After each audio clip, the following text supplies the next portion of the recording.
आषाढी एकादशीच्या निमित्तानं पहाटे मुख्यमंत्री एकनाथ शिंदे यांच्या हस्ते सपत्नीक विठ्ठलाची शासकीय महापूजा संपन्न झाली। राज्यात भरपूर पाऊस पाणी पडू दे, माझा बळीराजा सुखी आणि समाधानी राहू दे असं साकडं मुख्यमंत्र्यांनी विठ्ठलाच्या चरणी घातलंय। मुख्यमंत्री एकनाथ शिंदेंच्या हस्ते विठ्ठल रखुमाईची शासकीय महापूजा पार पडली। यावेळेस त्यांनी सलग तिसऱ्यांदा महापूजा करण्याचा मान मिळाल्यानं पांडुरंगाचे आभार मानले। पांडुरंगाच्या आशीर्वादानं सरकार चांगलं काम करत असून प्रत्येक घटक सुखी समाधानी व्हावा हेच मागणं विठ्ठलाचरणी त्यांनी मागितलंय। मुख्यमंत्र्यांनी सहकुटुंब विठ्ठलाची पूजा केली। या पूजेनंतर खासदार श्रीकांत शिंदे यांनी मुख्यमंत्र्यांचं कौतुक केलंय।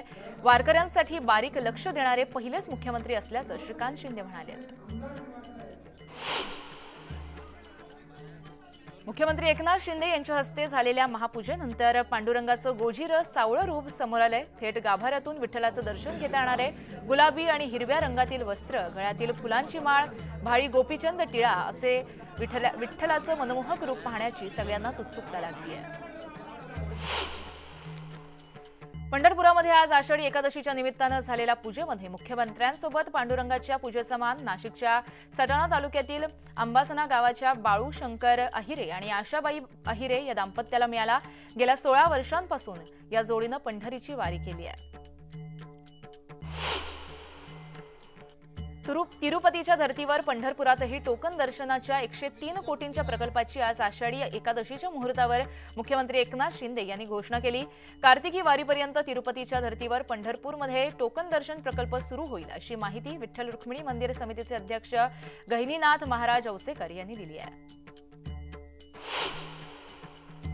आषाढी वारीमध्ये मुख्यमंत्री एकनाथ शिंदे यांच्यासोबत मुख्य पूजेनंतर ग्रामविकास मंत्री गिरीश महाजन यांनीही विठुरायाचं दर्शन घेतलं। चांगला पाऊस पडू दे, आरक्षणाचा तिढा सुटू दे अशी प्रार्थनाही मंत्री गिरीश महाजनांनी केली। आषाढीच्या निमित्तानं पंढरपूर भाविकांनी गजबजून गेलंय। लाखो भाविक पंढरपुरात दाखल झालेत। दरम्यान मंदिर परिसर, चंद्रभागेचा काठ या सर्वच ठिकाणी भाविकांची मांदियाळी पाहायला मिळतेय। आषाढी एकादशी सोहळ्यासाठी पंढरपुरातील नगर प्रदक्षिणा मार्ग पहाटेपासूनच दिंड्यांनी दुमदुमून गेलाय। टाळ मृदुंगाच्या गजरामध्ये वैष्णव जनांकडून बोला पुंडलिक वरदे हरी विठ्ठल असा जयघोष केला जातोय। आषाढी एकादशीच्या निमित्तानं अवघी पंढरी दुमदुमून निघाली आहे। संतांच्या दिंड्यांबरोबर महिला वारकरी दिंड्या पताका घेत विठ्ठलाच्या नामघोषामध्ये रंग झाल्याचं पाहायला मिळतंय। छत्रपती संभाजीनगरमधील मुंगी पैठणामधील महिला सुद्धा तुकोबा ज्ञानोबा महाराजांच्या जयघोषामध्ये दिंडीत सहभागी झाल्या होत्या। मराठा आरक्षणासाठी लढा देणारे मनोज जरांगे पाटील यांनीही बीडच्या श्री क्षेत्र नगदनारायण गडावर स्वयंभू विठ्ठल रुक्मिणीची महापूजा केली। पहिल्यांदाच मनोज जरांगे पाटलांच्या हस्ते गडावर विठ्ठलाची पूजा पार पडली। दरम्यान राज्यातील शेतकरी सुखी होऊ दे, राज्यभरात भरपूर पाऊस पडू दे असं साकडं मनोज जरांगे पाटील यांनी विठ्ठलाचरणी घातलंय। कलाकार मंडळींकडून सुद्धा विठ्ठलाची मनोभावे पूजा करण्यात आली आहे। सारेगमप फेम ज्ञानेश्वरी गाडगे हिनं देखील आपल्या गोड आवाजामध्ये विठ्ठलासाठी सुमधुर भजन गायलंय। आषाढी एकादशीच्या निमित्तानं एका कलाकारानं विठुरायाचं सावळं रूप रेखाटलंय। रत्नागिरीच्या देवरुखमधील कलाकार विलास रहाटे यानं श्रीकृष्णाला प्रिय असलेल्या मोरपिसावरती अवघ्या 15 मिनिटांमध्ये 1 इंच आकाराचं विठ्ठलाचं चित्र साकारलंय। पांडुरंगाचा आषाढी सोहळा याची देही याची डोळा पाहण्यासाठी राज्यातील अनेक भागातून नागरिक पंढरपुरात दाखल झालेत। आषाढी सोहळ्यात नगर प्रदर्शनाला अनन्यसाधारण महत्त्व आहे। राहुरी इथल्या घोंगडे महाराज यांच्या दिंडी सोहळ्यामध्ये टाळ मृदुंगांच्या गजरामध्ये नगर प्रदक्षिणा मार्ग भरून गेला होता। चाळीसगाव तालुक्यातील तळोंदे गावातील भजनी मंडळासह शाळेतील विद्यार्थ्यांनी आषाढी एकादशीच्या निमित्तानं दिंडी सोहळा आयोजित केला होता। संपूर्ण तळोंदे गावातून टाळ आणि मृदुंगाच्या गजरामध्ये भजनी मंडळानं भजन गात भक्तिमय वातावरण निर्माण केलंय। गावातील चिमुकले विठ्ठल रखुमाईच्या वेशभूषेमध्ये दिंडीत सहभागी झाली होती। आषाढी वारीच्या निमित्तानं जळगावच्या एसबी चौधरी हायस्कूल चांदेव येथील कला शिक्षक चित्रकार राजू साळी यांनी आपल्या कल्पकतेनं विठ्ठलाचं चित्र साकारलंय। सदर पेंटिंगमध्ये संत तुकाराम, संत ज्ञानेश्वर यांची प्रतिमा ही दत्ताच्या स्वरूपामध्ये दिसतेय। त्यांच्या या कलेचं सर्वदूर कौतुक होतंय। मुरबाडमधील स्केच आर्टिस्ट सचिन पोद्दार यांनी भाकरीवरती विठुरायाची प्रतिमा साकारली आहे. कांदा मुळा भाजी अवघी विठाई माझी या संकल्पनेतून हे चित्र साकारण्यात आलंय. पांडुरंग पावसात भिजू नये म्हणून चिमुकलीनं पांडुरंगाच्या डोक्यावर छत्री पकडली असा हा प्रसंग चित्रातून दाखवण्यात आलाय. आषाढी वारीच्या निमित्तानं महाराष्ट्रात ठिकठिकाणी विठ्ठल नामाचा जयघोष ऐकायला मिळतोय. मुक्ताईनगरच्या एका शाळेमध्ये विठ्ठल नामाच्या जयघोषात चिमुकल्या विद्यार्थ्यांनी दिंडी काढली आहे. टाळ मृदुंग वाजवत विठ्ठल नामाचा जयघोष केलाय. आषाढी एकादशीचा संभाजीनगरमध्ये सुद्धा उत्साह पाहायला मिळतोय. संभाजीनगरच्या एका शाळेमध्ये एकादशीच्या निमित्तानं कार्यक्रमाचं आयोजन करण्यात आलं होतं. वारकऱ्यांच्या वेशभूषेतील लहान मुलं वारकऱ्यांच्या वेशात नटलेली पाहायला मिळाली. पालखी मिरवणूक आणि विठुनामाचा गजर अशा विठ्ठलमय वातावरणामध्ये शाळेत विद्यार्थ्यांचं रिंगण पार पडलं. श्री क्षेत्र देहूच्या भंडारा डोंगर भागामध्ये दरवर्षीप्रमाणे आषाढी एकादशीच्या निमित्तानं जगद्गुरू संत तुकाराम महाराजांच्या मंदिराला आकर्षक सजावट करण्यात आली आहे. देशोविदेशातील फुलांनी ही सजावट साकारण्यात आली आहे. या सजावटीसाठी तब्बल 2000 किलो फुलांचा वापर करण्यात आलाय. भक्त किरण आहेर यांनी ही सजावट केली आहे. आषाढी एकादशीच्या निमित्तानं मुंबईतील वडाळ्याच्या विठ्ठल मंदिरामध्ये पहाटेपासूनच विठ्ठल भक्तांची मोठी गर्दी पाहायला मिळते. मंदिरात आकर्षक सजावट करण्यात आली आहे. आषाढी एकादशी जवळ आली की विठ्ठल भक्तांमध्ये विठ्ठलाच्या दर्शनाची ओढ लागते. मात्र सर्वांना पंढरपूरला जाऊन दर्शन घेणं शक्य होत नाही. अशा भक्तांसाठी मीरा भाईंदरचे माजी आमदार नरेंद्र मेहता यांनी दर्शनाची संधी उपलब्ध करून दिली आहे. मीरा रोडमध्ये पंढरीच्या विठ्ठल मंदिराची प्रतिकृती उभारण्यात आली आहे. आगामी निवडणुकांच्या पार्श्वभूमीवरती विदर्भामध्ये अजित पवार सक्रिय झालेत. नागपुरातील कार्यकर्त्यांची भेट घेऊन पक्षविस्ताराचा कानमंत्र कार्यकर्त्यांना त्यांनी दिलाय. तर विधानसभा निवडणुकीमध्ये अजित पवारांनी महायुतीत जास्त जागा मागितल्या असल्याचं या बैठकीमध्ये सर्वांचंच लक्ष लागलंय. भाजपचे खासदार अनुप धोत्रे यांच्या विजयाला नागपूर हायकोर्टात आव्हान देण्यात आलंय. बार्शी टाळकी तालुक्यात मतदार गोपाल चव्हाण यांनी ही याचिका दाखल केली असून धोत्रे यांनी निवडणूक जिंकण्यासाठी भ्रष्ट व्यवहार केलाय असा आरोप या याचिकेत करण्यात आलाय. हतनूर धरण क्षेत्रामध्ये झालेल्या पावसामुळे हतनूर धरणाची पाणी पातळी वाढल्यानं धरणाचे 4 दरवाजे उघडण्यात आलेत. त्यामुळे तापी नदीच्या दोन्ही बाजूच्या गावांना सतर्कतेचा इशारा देण्यात आला आहे. जळगाव जिल्ह्यामध्ये मागील 3 दिवसांपासून पावसाचा जोर कायम आहे. यामुळे यावल तालुक्यातील हरिपुरा हा प्रकल्प ओव्हरफ्लो झालाय. विसर्ग वाढण्याची शक्यता असल्यानं पर्यटकांना धरण क्षेत्रामध्ये प्रवेश न करण्याचं आवाहन करण्यात येत आहे. छत्रपती संभाजीनगरामध्ये समृद्धी महामार्गावरती काही तरुणांनी हातात रिव्हॉल्व्हर घेऊन सिने स्टाईल पद्धतीने रील बनवली आहे. ही रील व्हायरल झाल्यानंतर पोलिसांपर्यंत ती माहिती पोहोचताच त्यांनी या तरुणांचा शोध घेतला. त्यातील 5 जणांना पोलिसांनी अटक केली आहे. मात्र त्यांच्यातील 2 जण 2 रिव्हॉल्व्हर घेऊन फरार झालेत. पोलिसांकडून फरार आरोपींचा सध्या शोध सुरू आहे. धाराशिव जिल्ह्यातील अनेक वर्षांपासून बंद असलेला तेरणा साखर कारखाना यंदापासून पुन्हा सुरू झालाय. पहिल्या संगमामध्ये तेरणा कारखान्यानं जिल्ह्यातील उसाला सर्वाधिक 2825 रुपयांचा भाव दिलाय. त्यामुळे तेरणा कारखाना जिल्ह्यातील यावर्षीचा सर्वाधिक भाव देणारा कारखाना ठरलाय. अकोल्यातील शासकीय वैद्यकीय महाविद्यालय तथा सर्वोपचार रुग्णालयातील शवविच्छेदन गृहातील फ्रीझर मागील काही दिवसांपासून बंद आहे. त्यामुळे इथं ठेवण्यात येणाऱ्या अनोळखी माणसांचे मृतदेह कुजण्याची भीती वर्तवली जाते. शासनानं ही समस्या लवकरात लवकर सोडवावी अशी मागणी आरोग्य संघटनेकडून केली जाते. सिंधुदुर्ग जिल्ह्याच्या विकासासाठी जिल्हा नियोजन समितीच्या माध्यमातून 250 कोटी रुपयांचा निधी मंजूर करण्यात आलाय.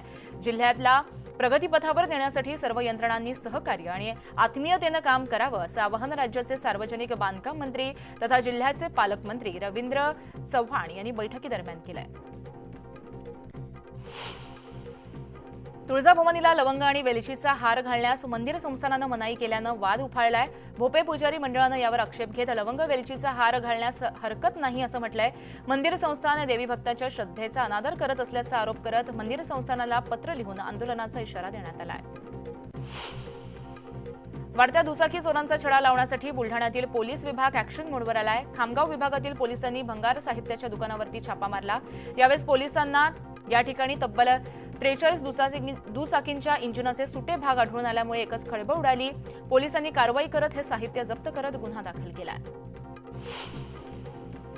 जळगावच्या बोदवड नगरपालिकेकडून संकलित केलेला कचरा हा जामठी रस्त्याच्या बाजूला टाकला जात असल्यानं रस्त्याला डम्पिंग ग्राउंडचं स्वरूप प्राप्त झालंय।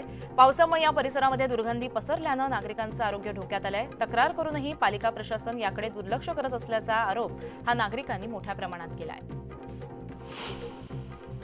भुसावळमध्ये मोहरमच्या निमित्तानं शहरातून नवस मिरवणूक काढण्यात आली आहे। या मिरवणुकीमध्ये वाघाची वेशभूषा करून नवस केलेले समाज बांधव हे सहभागी झाले आहेत। मोहरम निमित्त वाघाची वेशभूषा करून नवस फेडण्याची प्रथा आहे। या प्रथेला 300 वर्षांची परंपरा आहे।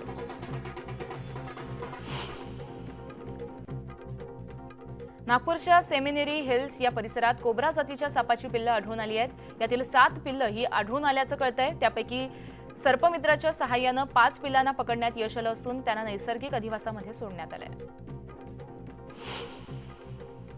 मागील वर्षीच्या तुलनेमध्ये जुलै महिन्याच्या पहिल्या 15 आठवड्यात या वर्षीच्या जुलैच्या पहिल्या 15 आठवड्यात मुंबईला पाणीपुरवठा करणाऱ्या पाणीसाठ्यामध्ये वाढ झाली आहे। समाधानकारकरित्या ही वाढ झाल्याचं कळतंय। यावर्षी पाणीसाठ्यामध्ये जवळपास 4% वाढ झाली आहे। मुसळधार पावसामुळे बऱ्याच ठिकाणी पाणी साचतंय। त्यामुळे डेंग्यू, मलेरिया आणि लेप्टोस्पायरोसिस या आजारांचा प्रादुर्भाव होतो। त्यामुळे साचलेल्या पाण्यातून चालताना सावधगिरी बाळगावी असं आवाहन करण्यात आलंय। यावेळेस 14,000 संशयित नागरिकांना लेप्टोचा संसर्ग झाला असल्याचं निदर्शनास आलंय। पावसाळ्यात खड्ड्यांकडे दुर्लक्ष होऊ नये यासाठी पालिका प्रशासनाकडून 227 निवडणूक प्रभागांमध्ये दुय्यम अभियंत्याची नेमणूक करण्यात आली आहे। मात्र तरीही खड्ड्यांच्या तक्रारीनंतर आणि तक्रारीकडे दुर्लक्ष केल्यानं पालिकेच्या 2 अभियंत्यांना नोटीस बजावण्यात आली आहे। यावेळेस अतिरिक्त आयुक्तांनी कारवाईचा इशारा दिला आहे। मुंबई उपनगरीय विभागातील पश्चिम रेल्वेच्या एसी लोकल प्रवासांच्या अडचणी आता वाढल्या आहेत। त्या आता दूर होण्याच्या मार्गावर सुद्धा आहेत। एसी लोकलच्या देखभाल आणि दुरुस्तीची कामं आता हाती घेण्यात आली आहेत।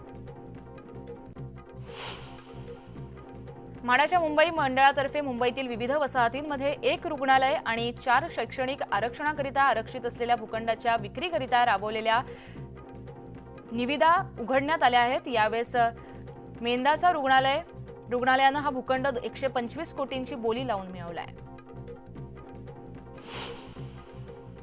मागील 1.5 वर्षापासून मुंबईसह महामुंबईमध्ये घरांच्या विक्रीमध्ये विक्रमी वाढ झाली आहे। बांधकाम सर्वेक्षणानुसार मागील वर्षभरात महामुंबईतील घरांच्या किमती या सरासरी 94 लाखांपर्यंत पोहोचल्या आहेत। कुलाबा ते सिब्स मेट्रो 3 मार्गिकेच्या उभारणीमुळे काळबादेवी आणि चिरा बाजार परिसरात बाधित झाल्याचं पुनर्वसन करण्यासाठी पावलं उचलली जात आहेत। लवकरच या भागामध्ये 16 मजली टोलेजंग व्यावसायिक इमारत उभारून दुकानांचं पुनर्वसन केलं जाणार आहे। त्यासाठी जवळपास 49 कोटी खर्च अपेक्षित आहे। मुंबई अहमदाबाद बुलेट ट्रेनचं काम वेगानं सुरू झालं असून आता या प्रकल्पातील गुजरातमधील वलसाड जिल्ह्यातील कोलक या नदीवरील पूल बांधून पूर्ण झाल्याची माहिती समोर आली आहे। या मार्गावर 2 प्रकारच्या सेवा देण्यात येणार आहेत। या 2 सेवांमध्ये एक्सप्रेस आणि सर्वसाधारण सेवा दिल्या जाणार आहेत। कर्करोग रुग्णांच्या उपचारासाठी वांद्रे इथे स्वतंत्र रुग्णालय बांधण्याचा प्रस्ताव असून त्यासाठी आता मुंबई महानगरपालिकेनं सुद्धा पावलं उचलली आहेत। 165 खाटांचं रुग्णालय बांधण्यासाठी कंत्राटदाराची निवड करण्यात आली आहे। त्यासाठी 213 कोटींचा खर्च करण्यात आला आहे। सायन पूर्व आणि पश्चिम भागाला जोडणारा शिव उड्डाणपूल हा मध्य रेल्वेनं धोकादायक घोषित केला आहे। त्यामुळे या उड्डाणपुलावरून अवजड वाहनांना वाहतुकीसाठी पूर्णपणे बंदी घालण्यात आली आहे। भारतीयांच्या विमान प्रवासाच्या संख्येमध्ये महिन्याकाठी वाढ होताना पाहायला मिळते। यावर्षी पहिल्या 6 महिन्यात जवळपास 7,93 लाख लोकांनी विमान प्रवास केला आहे। महाराष्ट्र राज्य पायाभूत सुविधा विकास महामंडळानं हाती घेतलेल्या 6000 किलोमीटर लांबीच्या रस्त्याच्या सिमेंट काँक्रिटीकरणासाठी निधीची उपलब्धता होण्याचा मार्ग आता मोकळा झालाय। त्यासाठी आता 28,500 कोटींचा कर्ज मिळणार आहे। त्यामुळे 146 रस्त्यांची कामं आता पूर्ण होणार आहेत। वादग्रस्त ट्रेनी IAS पूजा खेडकर प्रकरणी आणखी एक अपडेट समोर आली आहे। पूजा खेडकरांनी पुणे जिल्हाधिकाऱ्यांच्या विरोधात तक्रार दाखल केली आहे। पुणे जिल्हाधिकाऱ्यांनी छळ केल्याची वाशिम पोलिसांकडे त्यांनी लेखी तक्रार केली आहे।